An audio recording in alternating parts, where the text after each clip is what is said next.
देश में इस समय त्योहार का सीजन है और त्योहार के मौके पर लोग बाजारों में खूब खरीदारी भी कर रहे हैं। धनतेरस के मौके पर भी कुछ ऐसा ही नज़ारा बाजारों में देखने को मिला। धनतेरस पर आम लोगों ने ही नहीं बल्कि सरकार ने भी अपनी तिजोरी भरी है। हम सबकी ही तरह आरबीआई ने भी धनतेरस के मौके पर शॉपिंग की और ब्रिटेन से 102 टन सोना भारत वापस लाया गया है। अंग्रेजों से भारत लाया गया ये सोना कहां रखा जाएगा, ब्रिटेन में भारत का अभी कितना सोना बाकी है और किसी देश के लिए गोल्ड रिजर्व क्यों जरूरी होता है, इन सभी सवालों के जवाब हम इस वीडियो में आगे जानेंगे। नमस्कार, वन इंडिया हिंदी में आपका स्वागत है। मैं हूं राजेश शर्मा। सितंबर 2022 से अब तक 214 टन सोना विदेश से भारत वापस आ चुका है। टाइम्स ऑफ इंडिया की रिपोर्ट के मुताबिक 31 मई को 100 टन सोना भारत लाया गया था। 1990 के दशक में भुगतान संतुलन संकट के दौर में भारत को अपना सोना गिरवी रखना पड़ा था। अब सोने की दूसरी खेप भी भारत पहुंच गई है। सूत्रों के मुताबिक भारत का 324 टन सोना बैंक ऑफ इंग्लैंड और बैंक फॉर इंटरनेशनल सेटलमेंट्स में रखा गया है। धनतेरस के मौके पर आरबीआई ने देशवासियों को खुशखबरी दी है। भारतीय रिजर्व बैंक ने खुलासा किया है कि उसने लंदन में बैंक ऑफ इंग्लैंड की तिजोरियों से 102 टन सोना भारत में शिफ्ट कर दिया है।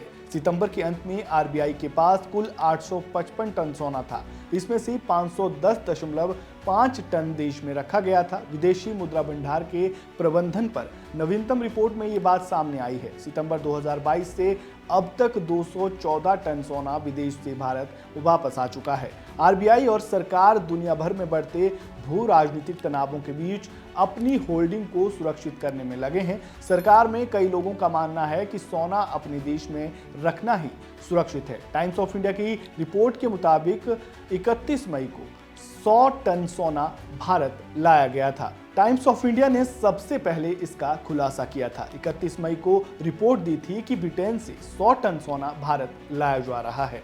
1990 के दशक में भुगतान संतुलन संकट के दौर में भारत को अपना सोना गिरवी रखना पड़ा था। अब सोने की दूसरी खेप भी भारत पहुंच गई है। पिछली बार की तरह इस बार भी आरबीआई और सरकार ने सोने को लाने के लिए विशेष विमान की व्यवस्था की थी। साथ ही इस बात के भी पुख्ता इंतजाम किए गए थे कि इस बारे में कोई जानकारी लीक न होने पाए। 102 टन सोना आने के बाद अभी भी भारत का कई सैकड़ों टन सोना ब्रिटेन में है। सूत्रों के मुताबिक भारत का 324 टन सोना बैंक ऑफ इंग्लैंड और बैंक फॉर इंटरनेशनल सेटलमेंट्स में रखा गया है। बैंक ऑफ इंग्लैंड यूके और अन्य केंद्रीय बैंकों के सोने के भंडार के लिए सेफ कस्टडी देता है और न्यूयॉर्क फेडरल रिजर्व के बाद ये दूसरा सबसे बड़ा सोने का कस्टोडियन भी है। आपको बता दें कि अगर बात बुलियन वेयरहाउस की करें तो इसे वर्ष 1967 में बनाया गया था। फिर बाद में इसका कई देशों में विस्तार भी किया गया। इसमें लगभग 4 लाख गोल्ड बार है। सितंबर में इन तिजोरियों में लगभग 5350 टन सोना था।